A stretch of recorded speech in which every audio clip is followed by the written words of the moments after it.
Jacksonville 911. Yes, sir. Hi. This is. I went out to play this afternoon. I thought she was with her, and now she's missing. How old is she? She's 8 years old. Where was she playing at around the house? Right around the house here. Is she a white female or a black female? She's a white female. What did she have on when she left? She had on a red T-shirt. And Mama, did she have on jeans? No, I've been upstairs, Mama. I have searched. Ma'am? Yes. Blue jeans? Mama, did she have on blue jeans? What'd you have on? What kind of shorts? Pair of shorts? She had on a pair of shorts and a red T-shirt. She blonde hair, black hair? No, she's got reddish brown hair. It's actually a brown with an auburn tint to it. What's her name? It's short. Her name is Maddie. She goes as Madeline. What's her last name? Clifton. C-L-I-F as in Frank, T-O-N. When's the last time anybody saw her? Mama, what time did I come home from boating? About 5:30? About 5. 4:30 to 5 o'clock. About 5:30 was the last time we saw her. And I was letting the kids play out here for a little while, and then she disappeared, and nobody knows where she's at. Does she have any friends nearby? Did you go check? I got every neighbor out here right now. Okay, the police will be there shortly, ma'am. You keep looking, okay? Okay, do you know where I am? I mean, I'm at the corner of Fleetwood and Stephen is right there. What is it? My husband just came home. And, hold on just a moment.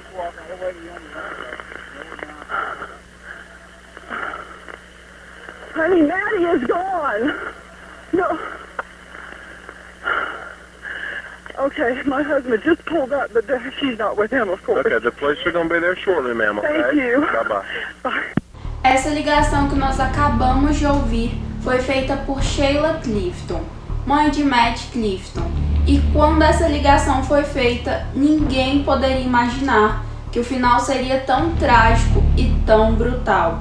Afinal, nós nunca pensamos que aqueles que estão mais próximos de nós podem ser verdadeiros monstros.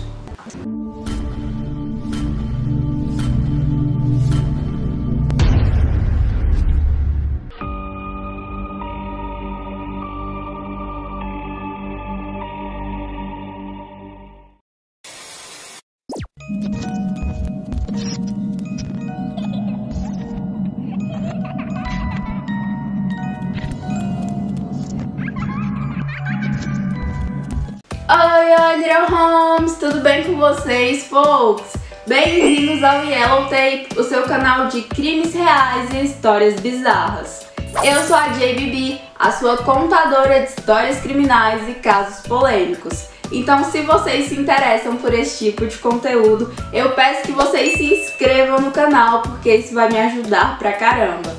Hoje nós vamos falar do caso Matt Clifton, uma garotinha de 8 anos que foi encontrada dentro de um colchão de água, sem vida, depois de uma semana de buscas. Então, sem mais delongas, vamos ao caso.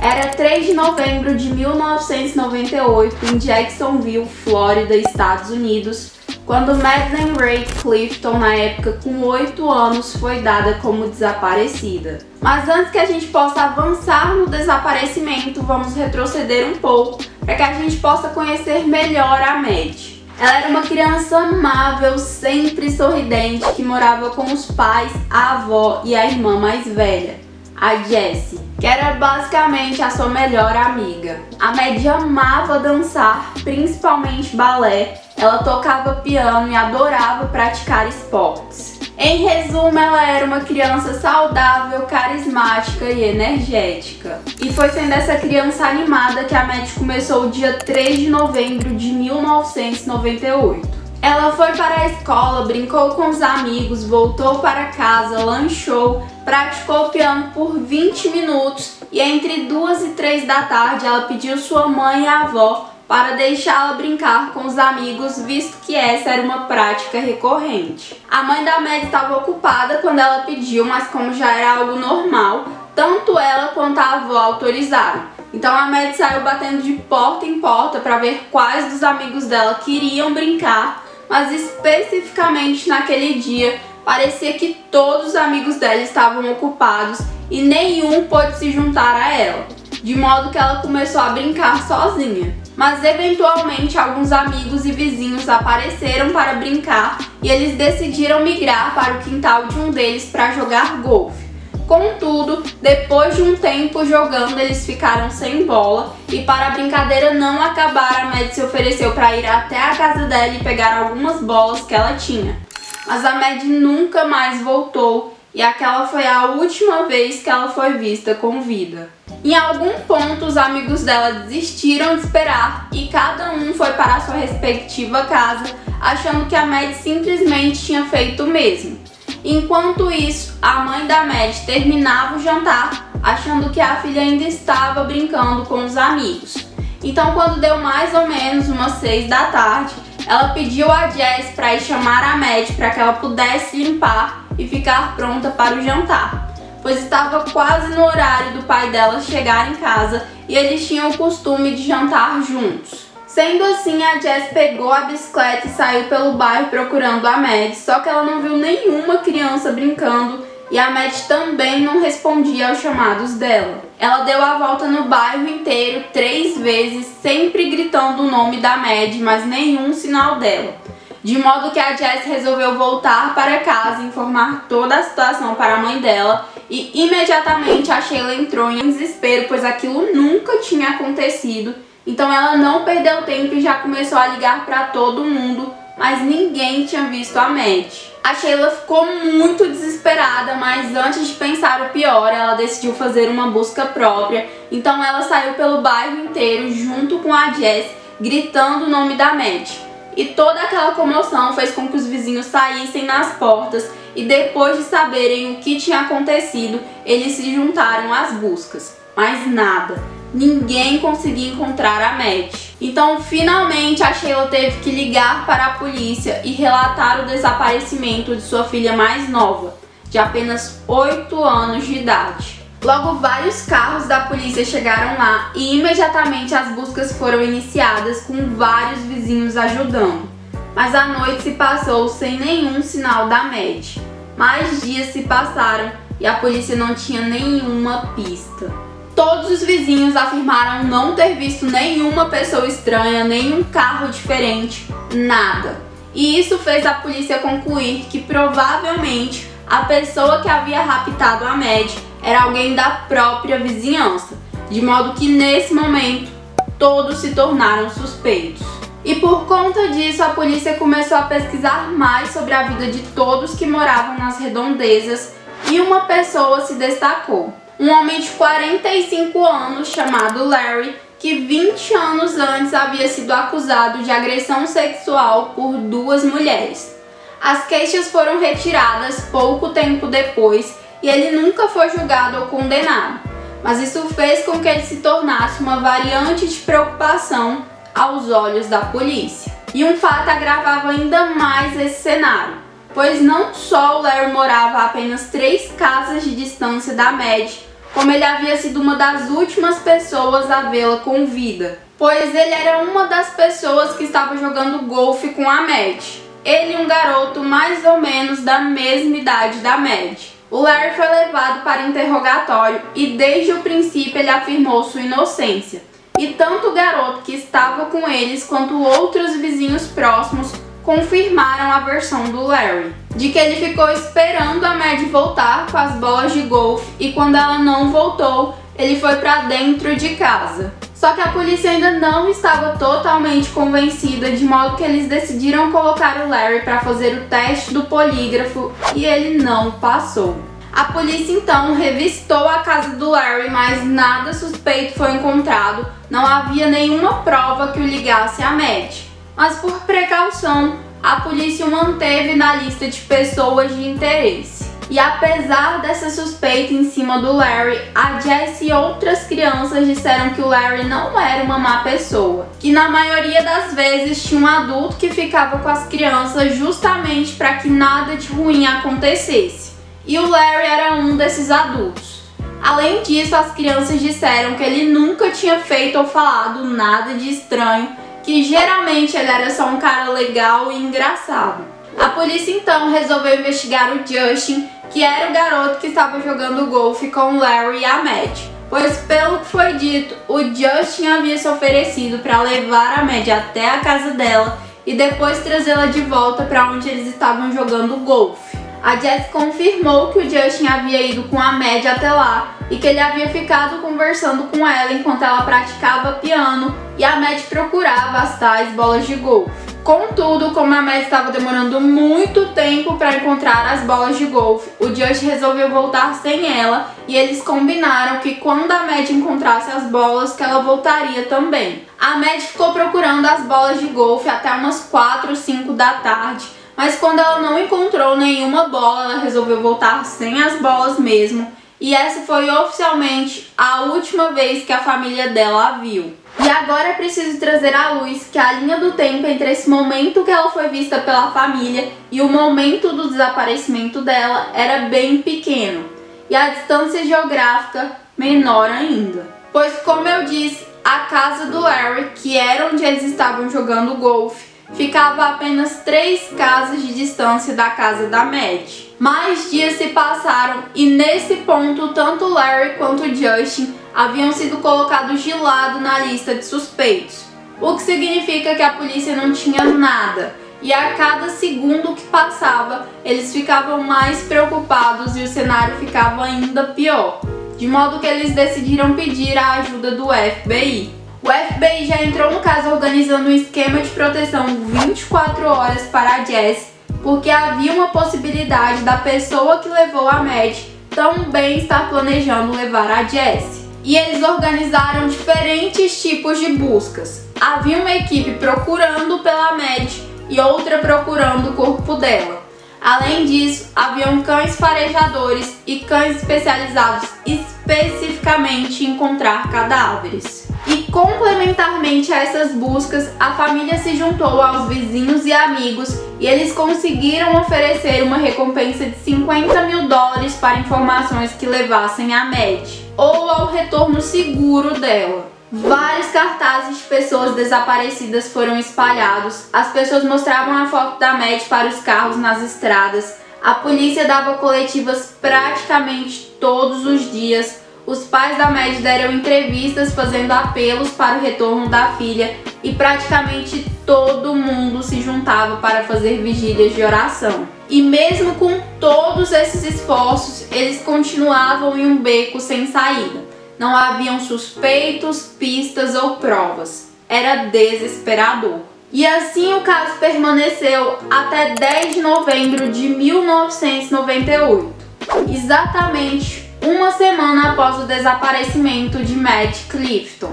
Pois nesse dia a Mad foi encontrada, mas certamente não da maneira que eles gostariam. E agora eu peço licença para apresentar outras pessoas que serão importantes para esse caso. A família Phillips, composta por 3 pessoas: Steve, Melissa e o filho deles, Joshua, de 14 anos de idade. Os Phillips eram vizinhos de frente dos Clifton, então obviamente eles estavam ajudando nas buscas desde o princípio. Eles andavam procurando, perguntando e o Joshua até tinha imprimido alguns cartazes de procurado para distribuir pelo bairro. E até aí tudo ok, nada de anormal. Várias famílias estavam fazendo a mesma coisa. Porém, no dia 10 a Melissa notou um cheiro diferente vindo do quarto do Joshua.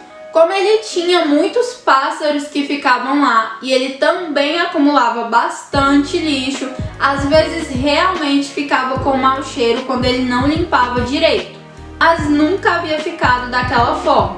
Então a Melissa esperou o Joshua ir para a escola e resolveu entrar lá e limpar. E conforme ela limpava, ela percebeu que perto do colchão do Joshua tinham garrafas vazias. E quando ela se aproximou, ela viu que o colchão do Joshua, que era de água, estava vazando. E ela concluiu que provavelmente aquilo que estava causando mau cheiro, pois deveria estar mofando tudo no quarto. Ela então levantou o colchão para ver melhor e tentar consertar o estrago. E foi aí que ela percebeu que o Josh havia tentado consertar ele mesmo usando várias fitas adesivas.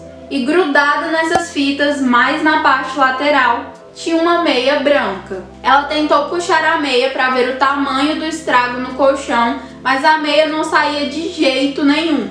Então ela começou a arrancar as fitas adesivas para a meia sair melhor e mesmo assim a meia não saía. De modo que ela resolveu virar o colchão para ver o que estava acontecendo e quando ela fez isso, ela entrou em choque. De acordo com ela, os olhos dela registraram, mas o cérebro não. E a única coisa que ela conseguia pensar era: meu Deus, por favor, não pode ser. E ainda em estado de choque, sem saber o que fazer, ela ligou para o marido. Mas como ele estava trabalhando, ele não atendeu. A Melissa então tomou uma das decisões mais difíceis da vida dela, pois ela sabia que era o certo a se fazer. Ela ligou para a polícia e informou que ela havia encontrado o corpo de Matt Clifton dentro do colchão do filho dela e que provavelmente ele estava dormindo sobre o corpo dela havia dias. E enquanto ela fazia essa ligação, ela só conseguia pensar que naqueles segundos Clifton ainda tinham esperanças, mas que em questão de minutos eles não iriam mais ter. A polícia foi até a casa dela e eles confirmaram que de fato era o corpo de Matt Clifton dentro do colchão de água do Joshua Phillips, o que fez com que o Joshua fosse preso ainda na escola. E a partir desse ponto o caso já tomou rumos inimagináveis, mas acreditem, ainda vai piorar, pois no quarto a polícia encontrou evidências que indicavam um cenário brutal. A polícia encontrou vários aromatizantes no quarto, incensos, uma faca pequena e diferentes tipos de fitas adesivas.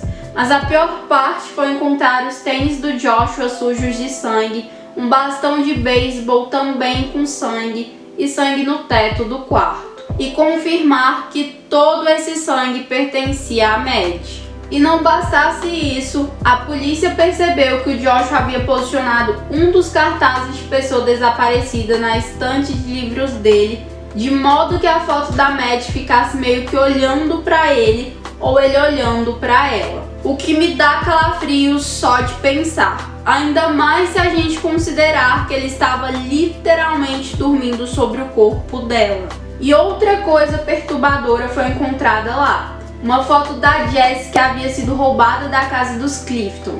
E essa foto estava embaixo dos travesseiros do Joshua. E nesse ponto a gente precisa voltar um pouquinho no tempo, pois alguns meses antes do desaparecimento e assassinato da Matt, o Joshua contou uma piada inapropriada para as duas irmãs que tinham respectivamente 8 e 11 anos, o que fez com que os pais das duas as proibissem de brincar, sair ou falar com o Joshua. E como forma de retaliação, supõe-se que ele tenha invadido a casa dos Clifton, quebrando a janela enquanto não tinha ninguém na casa. Ele basicamente grampeou vários móveis do quarto da Jess, por quem ele tinha uma queda, e como foi descoberto mais tarde, roubou uma foto dela.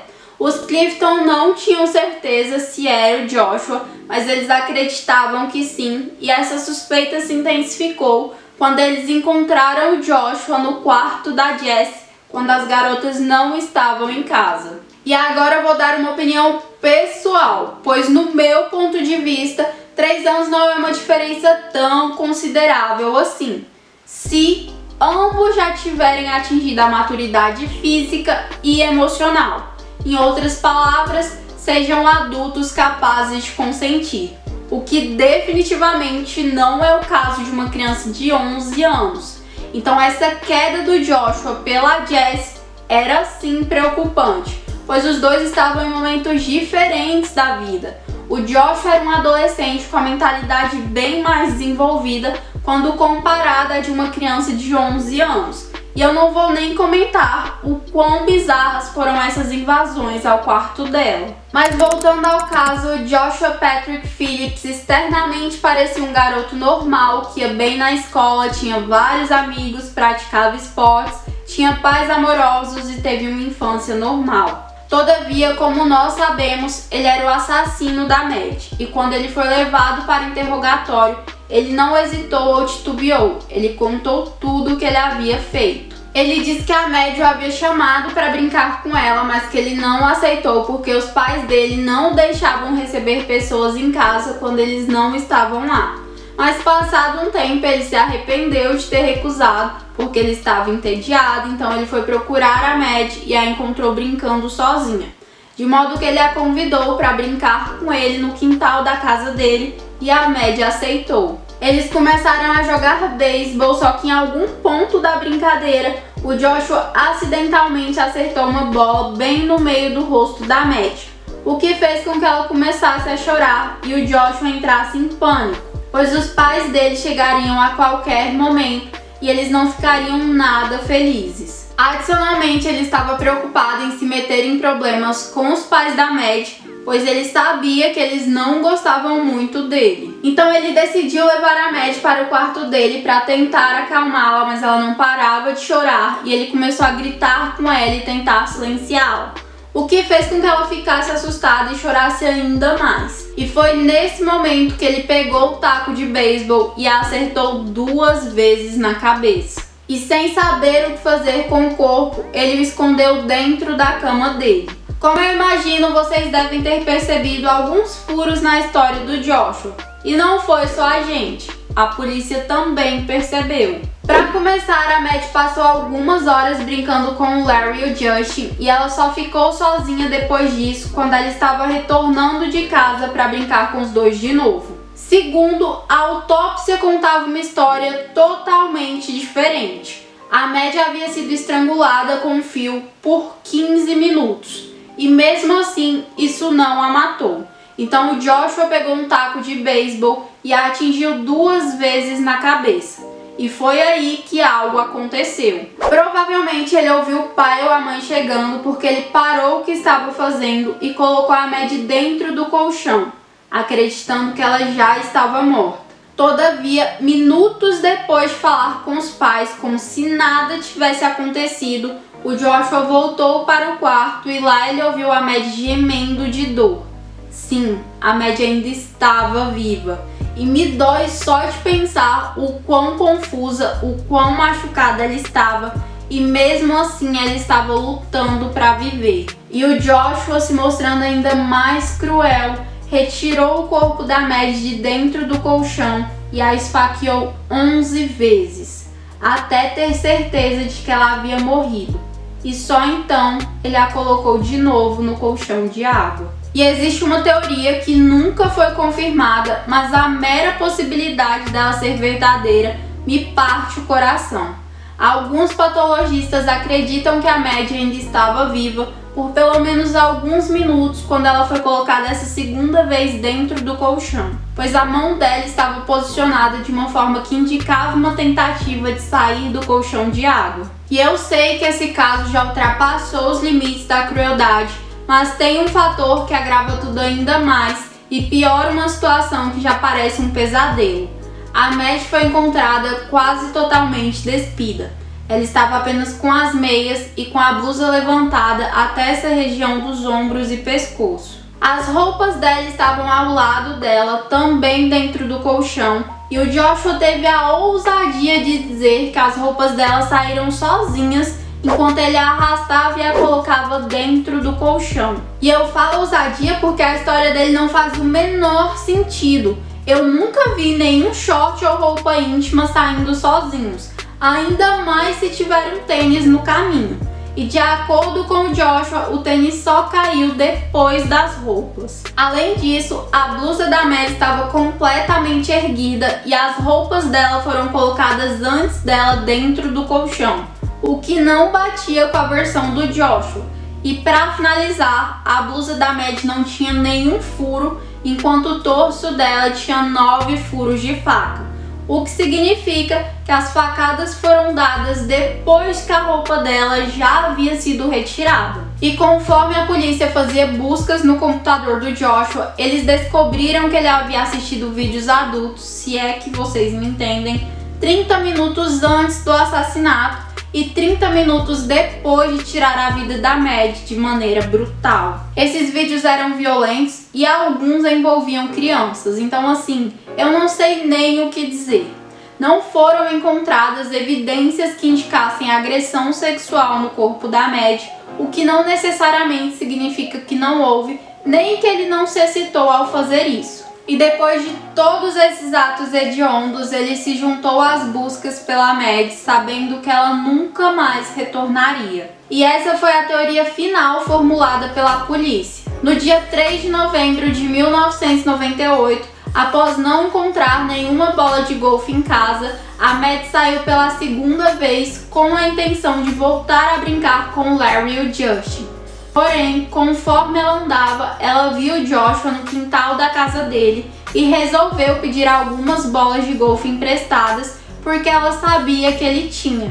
O Joshua, então, já nutrido de más intenções, teria traído a Mad até o quarto dele, falando que as bolas de golfe estavam lá. Só que quando eles chegaram no quarto, Joshua teria tentado abusar da Mad e ela começou a chorar e gritar quando ele tirou as roupas dela, o que fez com que ele cometesse todas as crueldades que eu já relatei. E depois disso, ele seguiu a vida normalmente, fingindo dia após dia, até que o corpo da Mad começou a emitir um odor muito forte, o que o fez ter que comprar algumas coisas para tentar dissuadir o cheiro, o que não funcionou e levou à descoberta do corpo da Mad no dia 10 de novembro de 98. Durante o julgamento, Joshua foi julgado como um adulto, mesmo que legalmente ele ainda não fosse um. E o júri decidiu fazer isso não apenas pela natureza do crime e a crueldade imbuída nele, mas porque o Joshua teve diferentes chances de parar o homicídio e ainda assim optou por não fazê-lo. Todos os atos hediondos que eu mencionei foram feitos de maneira pausada. Ele fazia uma coisa, esperava uns minutos e só então fazia a outra. Era como se ele estivesse aproveitando o momento. E mesmo depois, ele ainda teve a chance de confessar, de contar toda a verdade. E de novo, ele optou por não fazê-lo. E por isso ele foi julgado como um adulto e condenado à prisão perpétua sem direito a condicional pelo assassinato de Madeleine Ray Clifton, de 8 anos de idade. Na prisão, Joshua sempre apresentou um bom comportamento. Ele se converteu ao budismo, fez uma espécie de supletivo para terminar a escola e até se formou, sendo agora um paralegal, que é um assistente de advogado. E ele meio que auxilia outros prisioneiros em questões judiciais. O Joshua nunca soube explicar ou nunca quis explicar o que o motivou a cometer esse crime. Algumas pessoas atribuíram os atos do Joshua à frustração de não ter tido sentimentos correspondidos. Contudo, nas raras ocasiões em que o Joshua tentou explicar, ele de certo modo jogou a culpa no pai, dizendo que ele era um alcoólatra abusivo e que isso fez temer as consequências. No entanto, isso nunca foi provado, pois o pai do Joshua sofreu um acidente 2 anos após o Joshua ter sido condenado e perdeu a vida.